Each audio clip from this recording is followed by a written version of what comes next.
Welcome to the war. From Boise, Idaho, this is your host, Adam Graham. If you have a comment, send it to me, box13@greatdetectives.net. Today is D-Day minus 3 days, and we're going to go back a little bit before that, because one thing that was vital for Allied military operations was the continued financial support of the American people. And funds from the Fourth War Loan Drive, as well as all the previous ones, helped to, as the slogans went, back the attack. And one of the powerful ways that was used to raise funds was NBC's War Parade, a continual radio-thon that offered drama, music, and a little bit of comedy to help support the efforts of the Fourth War Loan. So let's take a listen to NBC's War Bond Parade, a 1-hour program from February 7th of 1944. Fall in line, America. All out for the NBC War Bond Parade.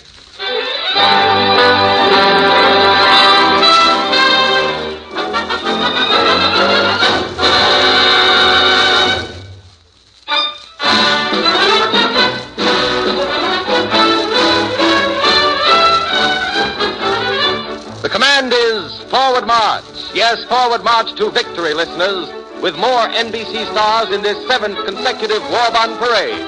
Yes, more stars. For look, you can see them coming from here. There's Raymond Massey, Nora Sterling, W.W. Chaplin, Dwight Kramer from The Right to Happiness, David Helm, and the Woman of America. That's the New York division. From Washington, Dr. I.Q. And from Chicago, Josephine Antoine and Reinhold Schmidt. Wait a minute, who's that? Why, sure, from Hollywood, it's Kay Kaiser, Red Skelton, and Ronald Coleman. And the Grand Marshal of all, the man who gives the commands to start our marching, John W. Vandercook.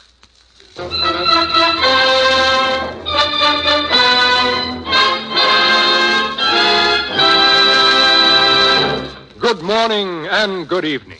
This is John W. Vandercook, your parade starter, giving the command to Henri Nosco, our orchestra leader, to strike up the band.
Now to present Raymond Massey, who played the leading role tonight in Cavalcade of America.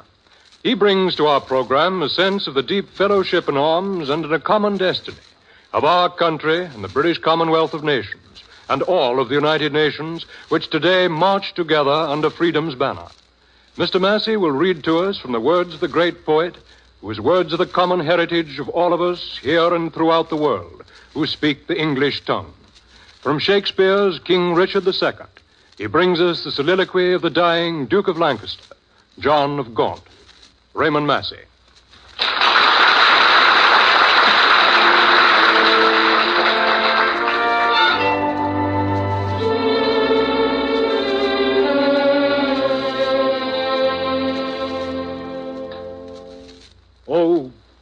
But they say the tongues of dying men enforce attention like deep harmony. Where words are scarce, they are seldom spent in vain, for they breathe truth who breathe their words in pain. Though Richard my life's counsel would not hear, my death's sad tale may yet undeaf his ear. Methinks I am a prophet new inspired, and thus, expiring, do foretell of him. His rash, fierce blaze of riot cannot last, for violent fires soon burn out themselves. This royal throne of kings, this sceptred isle, this earth of majesty, this seat of Mars, this other Eden, demi-paradise, this fortress built by nature for herself against infection and the hand of war, this happy breed of men, this little world, this precious stone set in the silver sea, which serves it in the office of a wall or as a moat defensive to a house against the envy of less happier lands.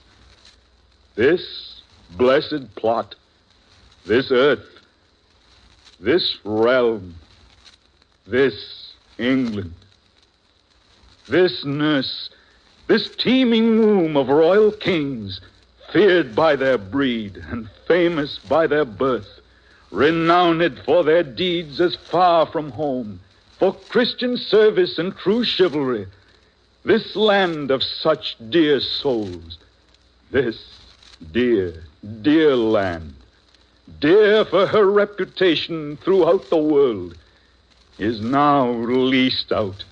I die pronouncing it, like to a tenement or pelting farm. England, bound in with a triumphant sea, whose rocky shore beats back the envious siege of watery Neptune, is now bound in with shame.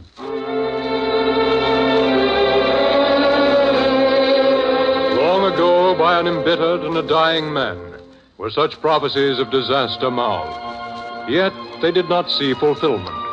Then long ago, England survived a violent fever of internal strife, just as today she has met and repelled threats of ruin and disaster from without.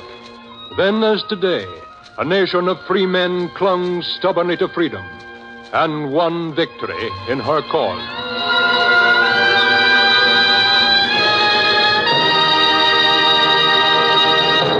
Thank you, Raymond Massey, for your distinguished interpretation of the John of Gaunt great soliloquy from Shakespeare's King Richard II.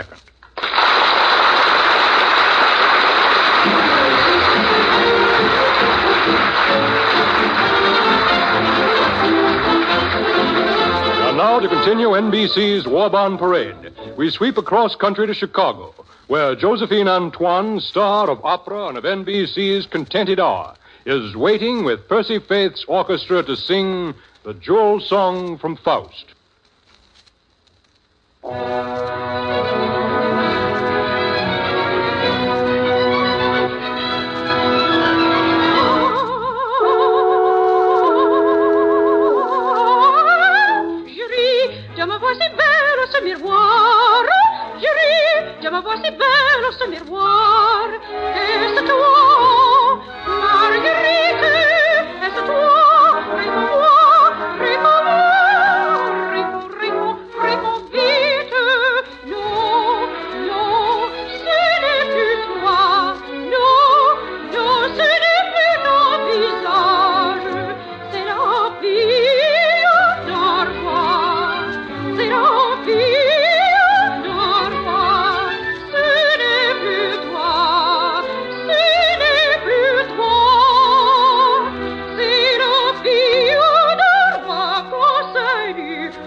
Il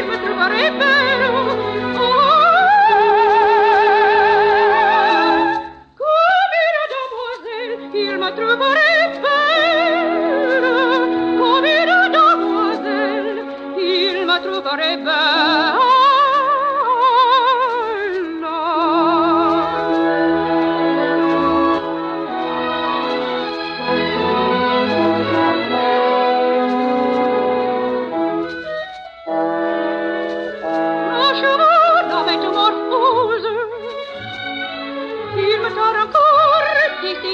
Le bracelet et le collier.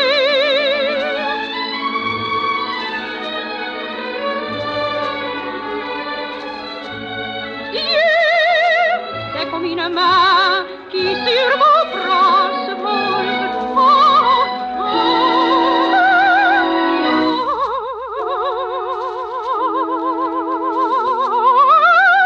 Julie, je me vois si belle ce miroir. Je me vois si belle ce miroir. Est-ce toi, Marguerite? Est-ce toi? Réponds-moi, réponds-moi, réponds vite. Ah, s'il était ici, s'il me voyait assis comme une demoiselle, il me trouverait belle.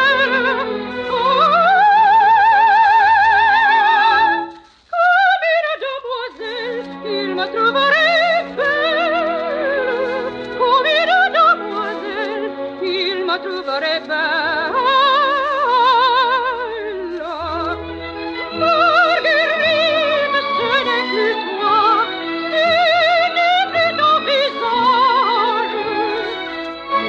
Non, c'est le vieillard roi. Oh, salut, oh,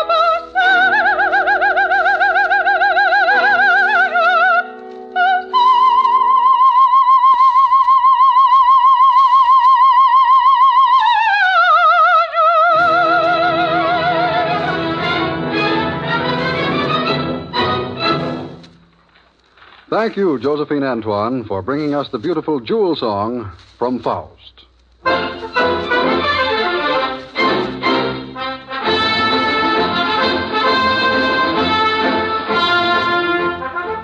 We rejoin the parade with John W. Vandercook in New York. This is John W. Vandercook again. Our parade keeps marching onward. And coming past the reviewing stand now is Lieutenant Dwight Kramer from The Right to Happiness, that popular NBC drama heard every afternoon. A few short weeks ago, on a desolate, uninhabited island in the vast expanse of the Pacific, two tanned and bearded men. After an eternity on this island, they had reached with three other men after their ship was torpedoed, were rescued by an American submarine. Now the sub is nearing home. Tomorrow she reaches her West Coast base. She moves easily, majestically along the darkened surface of the Pacific. Every hour, every minute, carrying her crew and the two rescued men closer to America. Lieutenant Dwight Kramer is standing on the sub deck tonight, peering ahead into the darkness. The eternity of the desolate island, during which it seemed that God and man alike had forgotten, is now behind him. He is looking ahead, hoping to see the lights of his beloved country. Braced beside the conning tower, he is joined by Commander Babcock, the ship's captain. Hello, Kramer. Is that you, Kramer? Captain. See here, what's wrong? Not crying, are you? No, sir. No, I was just thinking. It's a little hard to talk tonight. I'm all choked up. I know. I get the same feeling myself whenever we come into port. The whole crew does. They don't cheer, they don't laugh, they hardly even smile. They're just quiet. It's hard to realize we're almost home. All that time on the island, there wasn't much hope. Now, tomorrow, I'll be seeing my wife, my baby, Mother and Dad. I want to cheer and throw my hat in the air, yet somehow I can't. I keep thinking of the other three who are with us on the island. The three that aren't coming back. I know, old man. Larry. He had a wife and a baby, too. He was so darn young. And Scotty. There was a girl waiting for him. And Timmy. A rough, tough little cockney from the docks of Liverpool. The Japs took all three of those fellows. Lord knows what's happened to them. It's tough to see your friends go. Tough. They let themselves be taken prisoners when the Japanese put ashore at our island to try and save us. My friend below deck and me. They may have died to save us. That's what gets me, Captain. How do people go about repaying the fellows that give up their lives for them? Only by keeping up the fight, Kramer. All of us. In the services and the people at home. Yes, I suppose. It sounds like so little. It needn't be only a little. Shouldn't be. You've been home several times since I was there, Captain.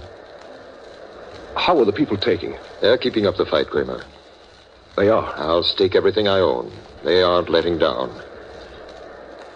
When you left home, some people were complacent. You won't find that now. They used to feel the war could be won easily. They know that isn't so now.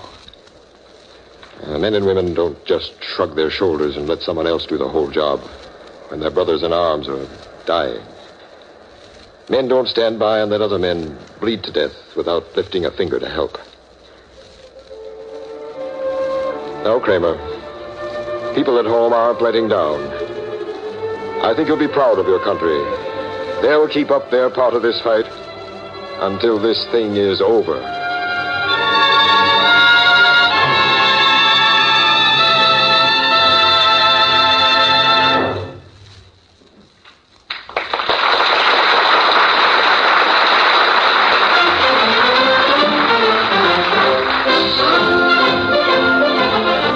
Washington division of our parade is coming into the picture now. The man with the questions and the answers has both the questions and the answers for you tonight. You know him well. Dr. I.Q., the command is to proceed with the business at hand. Thank you, and good evening, ladies and gentlemen. It doesn't take a high IQ to understand what I have to say this evening. It needs only one qualification to understand this, and we all have that qualification. We're Americans. Suppose somebody stopped you on the street and said, "How about it, Joe? Would you like to have this war last a couple of years longer?" You'd think the man was insane. You'd say, "Listen, I have a son over there and a brother and a lot of friends I've known a long time. The longer this war lasts, the less chance they have of coming back. Every day this war lasts, the less chance they've got."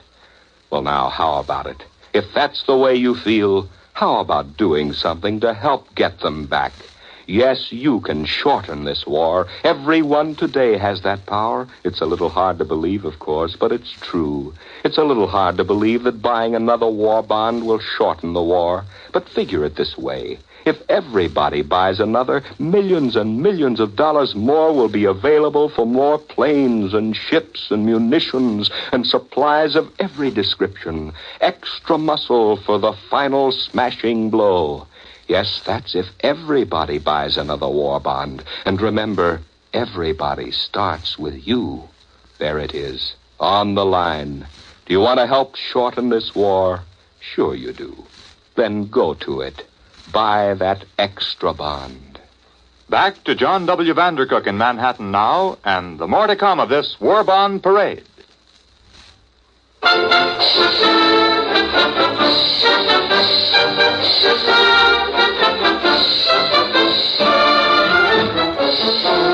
The spotlight of our parade shines now on the kindly country philosopher, so beloved to so many of you who listen to him daily over NBC. Need I say that his name is David Harum? He has a few serious words to say to you. Hello, everybody. You know that this country of ours had plenty of growing pains.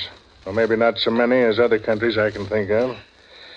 And you know, it happens that these growing pains sometimes result in war. It seems as though even the wisest leaders and the highest ideals just can't prevent it. I've been thinking a bit about that. And I find myself back in a year when this great country of ours is fighting another war. Not the one we're fighting now, but the one between the states. Well, there was a battle going on in that war. It's still going on in this one. battle against disease and infection. In them days, disease and plague just ran rampant through the armies. There wasn't no medicine then to prevent soldiers from getting sick. No medicine to cure them. You see, it wasn't just bullets that killed the boys in that war. It was disease. Well, that could be true today, too. Because our boys are fighting in the jungles, where it seems as though every little mosquito carries a special, dreaded disease of his own. The heat on some of the fighting fronts is unbearable. Just the cold is so awful on others. But the difference is, we at least can do something about it.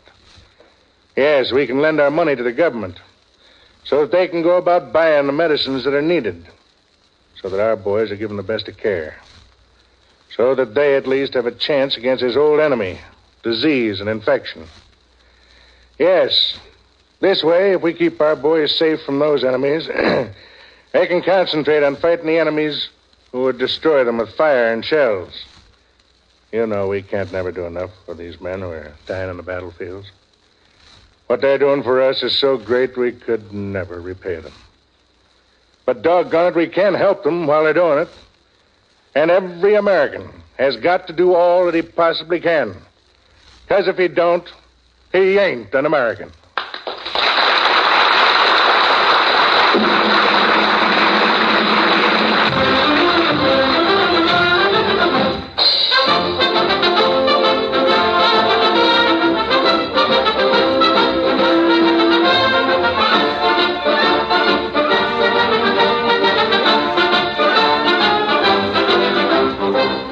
Back to the shores of Lake Michigan. The NBC War Bond Parade continues from Chicago. Reinhold Schmidt, basso, another Contented Hour star, joins NBC's War Bond Parade with Percy Faith and the orchestra to sing My Journey's End. Ain't this a terrible world, oh Lord? Ain't this a terrible world, oh Lord? Where's the quiet? Where's the peace, oh Lord? There's moaning and sighing and hating and lying. There's shouting and crying and shooting and dying. Where's the pity? Where's the love, oh Lord?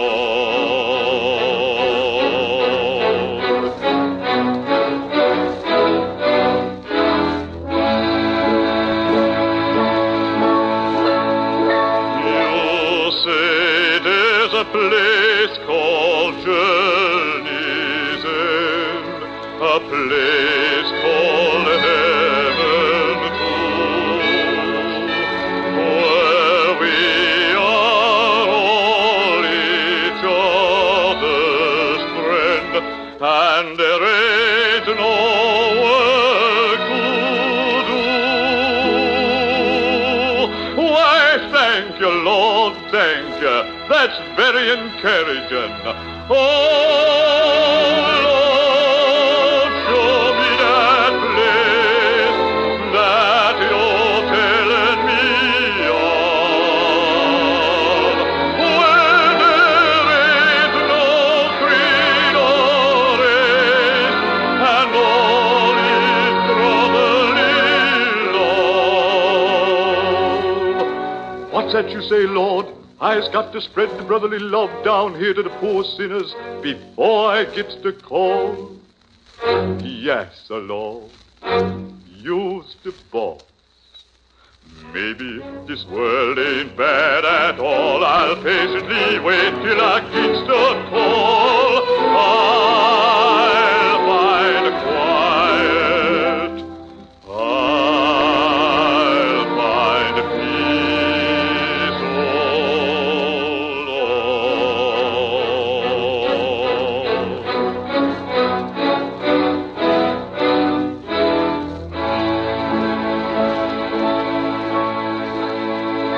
And when for the last time I lays me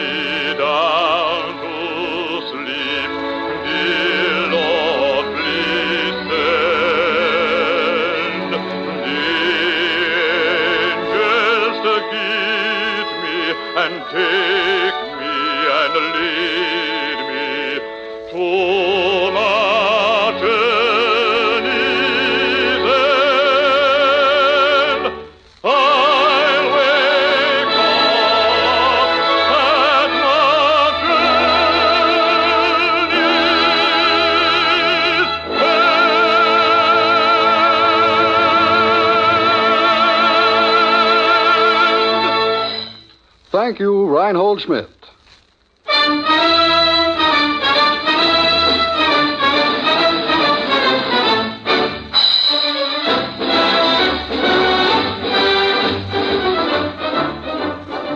And now back to John W. Vandercook and the late news. This is John W. Vandercook once again, but this time not giving the commands, but bringing you the news. The news of the men on the fighting fronts for whom we are buying bonds.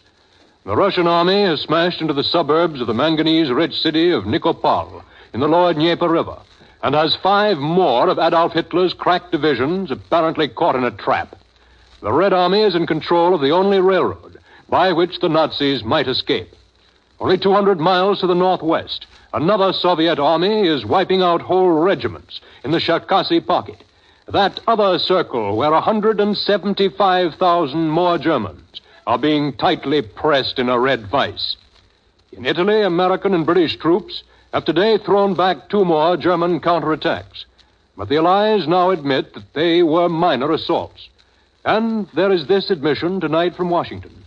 A member of the Allied High Command, an unnamed British officer, says that to a certain extent, the Germans are now taking the initiative south of Rome. Everything has not gone according to the book, he added. But it's not all lost either, although there has been some disappointment on the part of the Allies. The sharing of Paramashiro Island last Friday seems to have caught the enemy when his Japanese slant eyes were turned in another direction. This was the first visit our naval task forces have ever paid to one of the islands that form a chain, or perhaps a road that runs directly down to Japanese home islands. Perhaps the enemy garrisons believed that our first visit was long overdue, and hence they were lulled into some sense of false security. They were not caught off guard exactly, but quite literally when they had their eyes turned in another direction. That direction was toward the skies. For we have been fairly regular in our aerial operations against that most northern base of the Japanese home empire.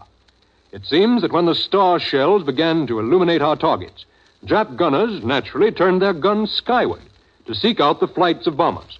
And before they could train their sights down again to the level of the sea, from whence the ocean-borne attack had really come, the naval shells are already dropping among them. Some of the American warships dashed up to within 5 miles of the shoreline, which is close enough for very accurate fire, and also for a certain amount of direct visual observation by men aboard ship. They saw our shells hit one Japanese ship in harbor, type unknown, and they observed flames spurt up from burning buildings, the pyrotechnic display that ammunition and fuel dumps comes when they blow up.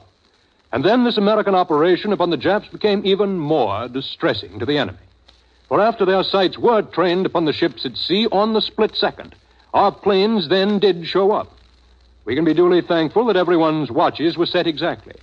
For by this brilliant bit of calculation, both the ships and the planes got away scot-free.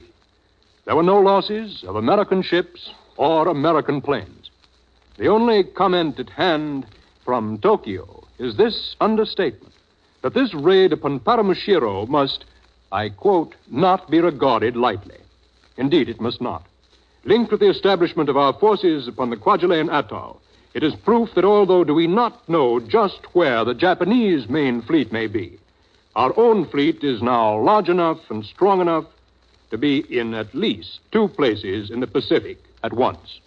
And that's all just now.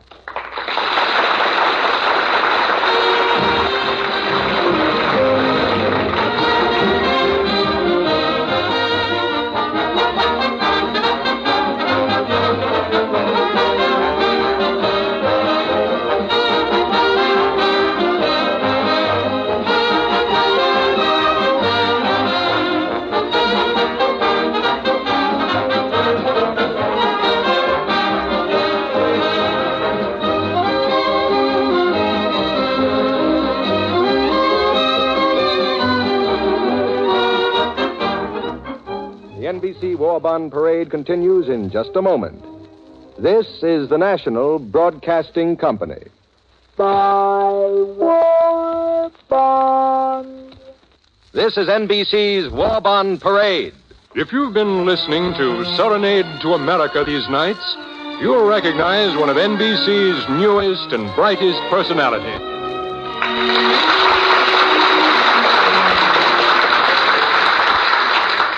I'd like to tell you a little story. Last summer, during the third War Loan Drive, there was a big rally at a baseball park near New York, and a little boy, let's call him Tucky Riley, had slipped in to watch the game. Tucky Riley, age 7, was the runt of his class. Nobody ever noticed Tucky, somehow. Some of the boys had fathers and brothers in the service to brag about. One had a knife with 8 blades. One had a picture of Dizzy Dean. Only Tucky had nothing. And when the boys played games, mostly he just stood off a little way and watched. Today, after the game was over, there was a great excitement. All the balls that had been knocked into the bleachers were given back by the people that had caught them. The pitcher, one of the greatest in the league, autographed them, and then they were auctioned off. In that way, the bond quota was nearly reached. Nearly, but not quite. When everything had been sold, there was a lull. The crowd was waiting for something new to start the bidding again. But Tucky wasn't waiting. That thing in his pocket was a baseball signed by the great pitcher himself. And now, just wait till he showed that to the boys. As he ran out into the street, he bumped into a man. He was in a Marine's uniform, and he was tapping on the curb with his cane. Tucky knew about blind people, and so he steered him across the street. And as they walked, he told him about the ball, running the man's finger over the place where the name was.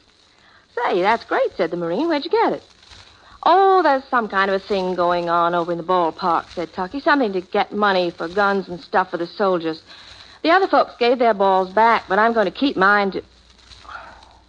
He stopped, looked up at the Marine. Say, he said finally, you got like that, your eyes, in the war, didn't you? The Marine nodded. Tucky was silent again, and then he said, can you wait here for me, mister? I got to go and do something a minute. He walked back into the ballpark. The crowd was getting restless and beginning to break up, and the auctioneer out in the field was looking a little disappointed. Tucky walked out to him. His face was dirty and wet. Even the baseball was a little wet. But he handed it up to the man and said, here, mister. The man grabbed it and shouted, hey, folks, here's another autographed ball presented by... What's your name, kid? Tucky Riley, said Tucky. Presented by Tucky Riley. What am I bid? And the shouting.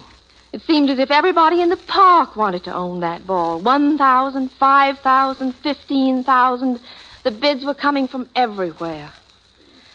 Tucky walked away slowly. He supposed they were making a lot of money, and he was glad about that. But what he was really thinking of, he'd given away the only thing he'd ever had to brag about. He wasn't quite sure how he felt.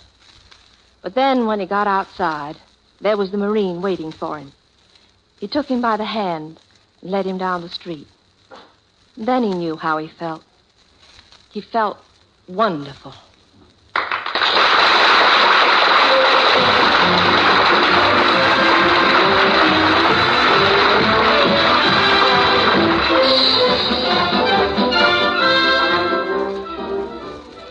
Down the line of march now comes a woman of history, a woman of America. You hear Prudence Dane every day over NBC in A Woman of America, the story of a woman whose courage and faith are the glorious heritage of all women of America today. I present Ann Seymour as Prudence Dane.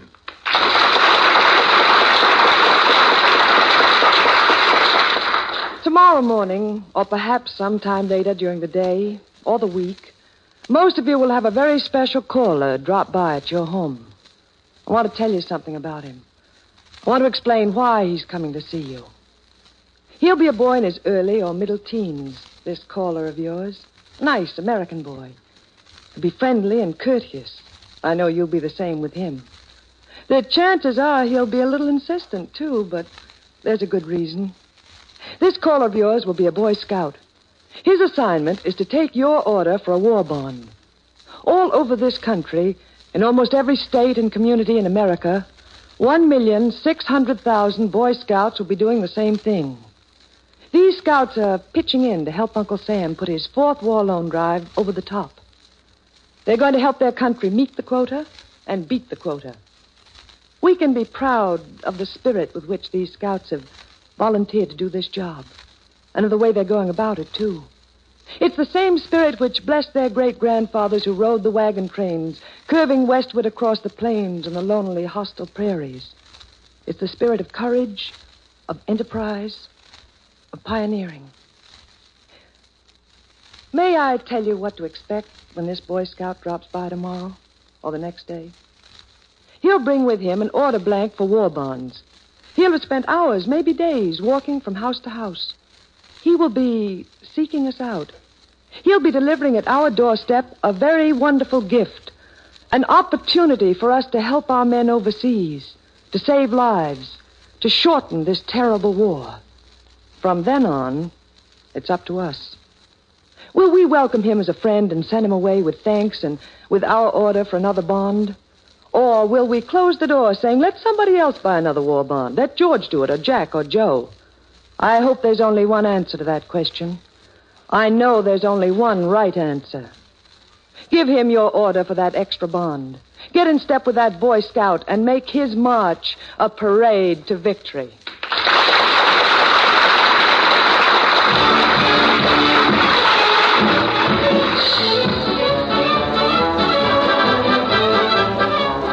This is John W. Vandercook again, starting the mechanics of a network, rolling by ordering the switch to Hollywood, and the command to Kay Kaiser, Red Skelton, and Ronald Coleman to take over this portion of our War Bond Parade. How about it, Hollywood? Are you ready? Well, hello, children. How are y'all? This is Kay Kaiser speaking from Hollywood. And right off the bat, the boys are all tuned up, ready to play that outstanding song for you. That really jumping and jiving arrangement we have of the Pagan Love Song. A 1 and 2. Let's do it.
Thank you very much, children.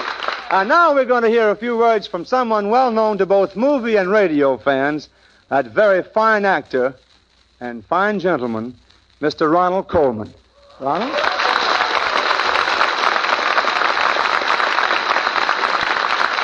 Thank you, Kay Kaiser. Ladies and gentlemen, I have an extra war bond in my coat pocket because, well, even though you may have your weekly quota at home, when you're talking bonds, it's a mighty good feeling to have an extra one with you. By now, most of us know all the facts about war bonds. Long months ago, we learnt their arithmetic. How many .50 caliber bullets go into a $25 bond? How many hand grenades go into a $50 bond? And the amount of life-saving and fighting weapons that go into a $100 bond. But as a nation, we won't even be knee-deep in this war until every last one of us with a few dollars jingling in his pocket walks up to Uncle Sam and says, "Here, Uncle, better use this money now so my family will be able to use it in the future." Honestly, we know that we owe this money For we know that day after day and month after month of a long, vicious war, our men overseas have been piling up a debt we can never quite pay in full. Tarawa and Salerno and the little towns south of Rome are building a charge account upon America, where some men make part payment in something more precious than cash and leave the balance for us to pay in easy installments of $18.75 up. In Italy and the South Pacific, in the sky over Germany this very night, men are spending their lives so we may walk into our bank and buy a little chunk of freedom that, like our bonds, will still be good 10 years from tonight. When we buy a war bond, we're paying the price of admission to the biggest show on earth and buying a seat in the section marked Reserved for Free People. This war bond in my pocket is the finest bargain in the world. Thank you.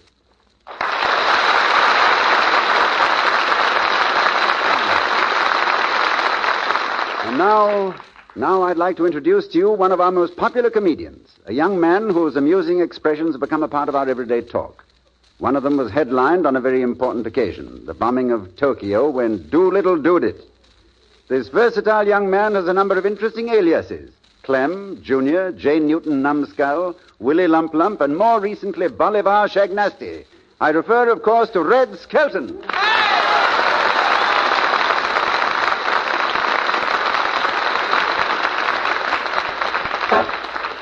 Hello, children. How are you all?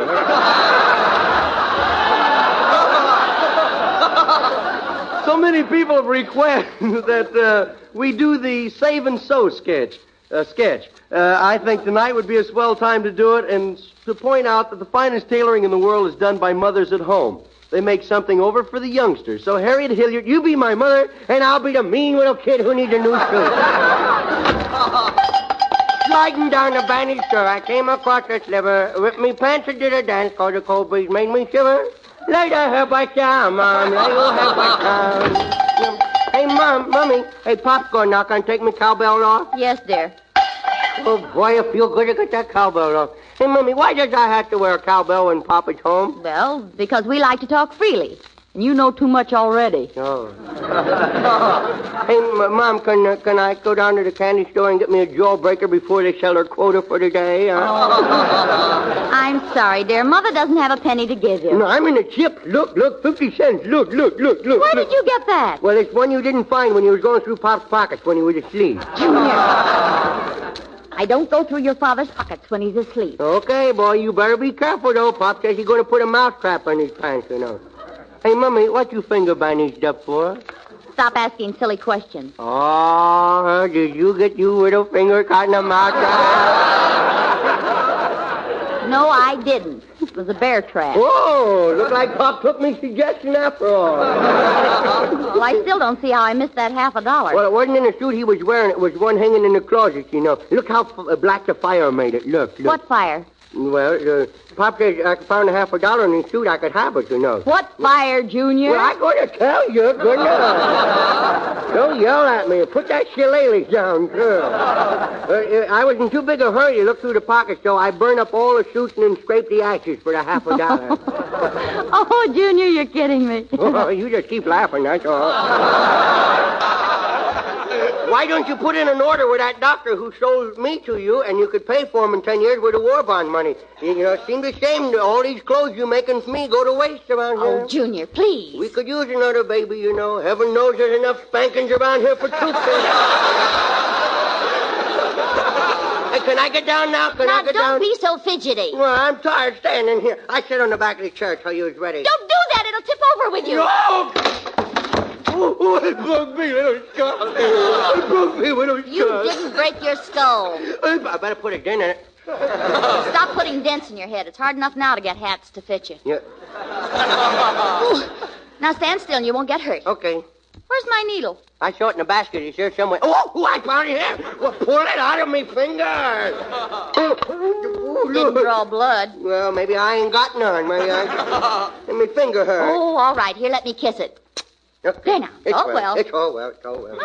It's dark in here. I can't see to thread the needle. Okay. Junior, your fingers are smaller than mine. Pull the thread through the needle, will you? Okay, well, hold it down. Where is it? Don't look at it so close. You get cross-eyed. Cross-eyed? Is that why there's two needles instead of one? Junior, stop that. I ain't doing nothing. But look at your lights. I can't. My nose is in the way. Hey, look, Mummy, your sister is here. Oh, well, the only way to straighten them is to tap you on the back of the head. Okay, good. Yeah. Straighten them. Don't knock them out. Now, here, hold this material around your waist while I sew it together. Here, like this, like this? No, not up under your chin. That's the way I like me pants. And then when I eat, I don't need a bib. I just tuck me pants in my collar. Stand still. If I accidentally stick you with a pin, you'll listen to me. You stick me with a pin, you listen to me. Then I'll stand still while I trim the legs. Oh, no, don't trim me legs. I'm short enough now. Not your legs, the pants legs. Oh, boy, for a minute I could see myself sitting on a cigarette paper, swinging me feet. Pick your brand, pick your brand. You silly. There. Now the other leg. Now the other leg. Now. There. Yeah. That's funny. They're longer in the back than they are in the front. Maybe I shouldn't have leaned over to watch you, huh? Now, if I even them up, they're going to be too short. Well, leave them like that. I can walk over around, stooped over like that. Anybody say, what's the matter, kid? I say, just looking for something, kid. Just looking for something. Well, maybe they won't be too short. I'll try it. Okay. And don't bend over. I won't. I wouldn't do that, boy. It'd knock me head off. There. Now the back part's higher than the front. Junior, I told you not to bend over. Don't you hit me. I didn't bend over. I leaned back that time. Oh, I give up. I'm not going to try again. Oh, why are you closing the sewing machine? Ain't you going to make me something to wear? Yes, darling. I'll make you something to wear just as soon as I fold the material. I don't like that gleaming. Here, now lie down on the library table. No. There now. Lie down. Hold your feet up in the air. No. Now, 1, 2, 3. Now, get down. Now, maybe that'll teach you to stand up straight. Well, what's the matter? Don't you like your new pants? Yes, I do. Yes. They're very nice. But don't you think I'm a little big for the diaper style?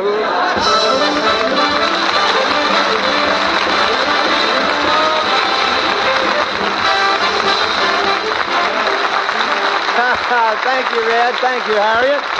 And now, here's a melody which has been voted most likely to endure along Musicians' Row. It's a bit of sweetness and light put together by Sergeant Davy Rose. A story of a group of violins who went off on a spree. And without any strings at all, we'll play Holiday for Strings.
now we wheel this parade 3,000 miles back to John W. Vandercook in New York.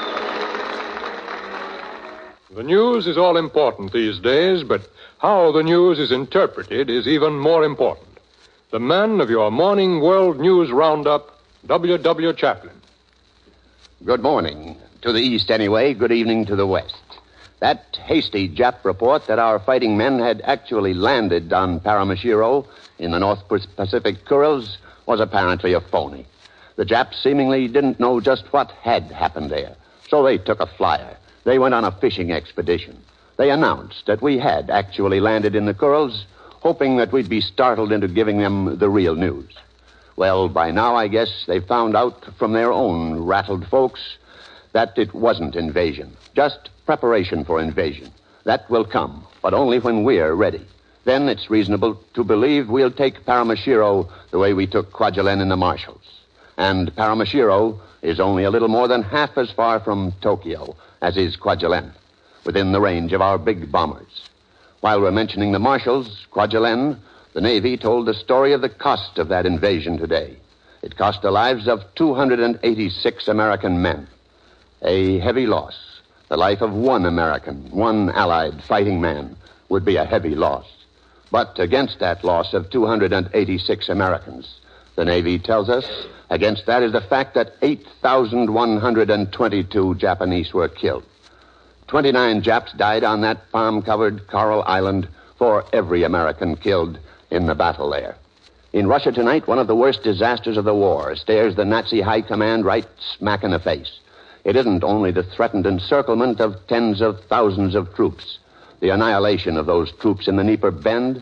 Rather, it's the report by the Russian army tonight that in this same operation in the Ukraine, it's entered the city of Nikopol.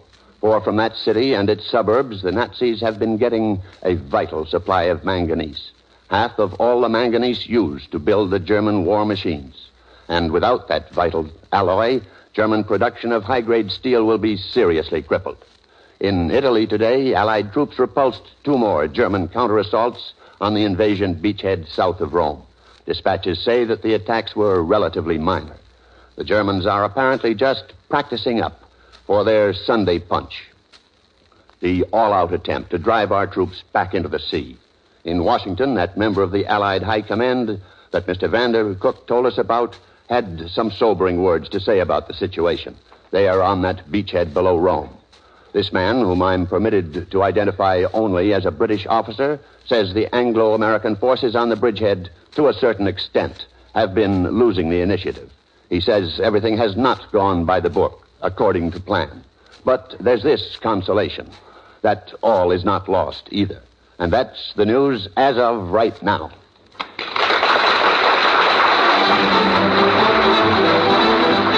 Unfortunately, the command now is to halt. Yes, our War Bond parade is over. But before we leave, I'd like to tell you about tomorrow night's War Bond show. It's not a parade, but an attack. Yes, an attack on all the enemies of this War Bond drive. The stars of this broadcast, well, ladies and gentlemen, the stars are the greatest stars ever to be heard on the radio. For they are you. Yes, the stars are the people of these United States, and you'll hear them from all over the country. Don't miss it. Thank you, John. Tonight's parade included from Chicago, Josephine Antoine and Reinhold Schmidt. From Washington, Jim McClain, our Dr. IQ. From Hollywood, Kay Kaiser, Red Skelton, and Ronald Coleman. Our New York stars were Raymond Massey, Nora Sterling, W. Chaplin, David Gothard as Dwight Kramer from The Right to Happiness, Craig MacDonald as David Harum, and Ann Seymour as Prudence Dane from Woman of America. Your master of ceremonies, John Vandercook. We'd like to thank all who made tonight's broadcast possible. The artists, the sponsors, their advertising agencies, the American Federation of Radio Artists, and the American Federation of Musicians. NBC and its independent affiliated stations are proud to have participated.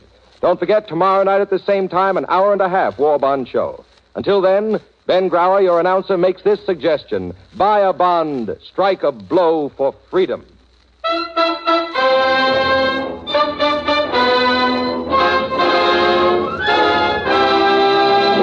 This is the National Broadcasting Company. Buy war bond. That will do it for today. If you have a comment, email me, box13@greatdetectives.net. I welcome your story or that of loved ones who served during World War II. Ken Curlin provides our opening theme music, KenCurlin.com. I am your host, Adam Graham. This series is provided as a service of the Great Detectives of Old Time Radio, greatdetectives.net.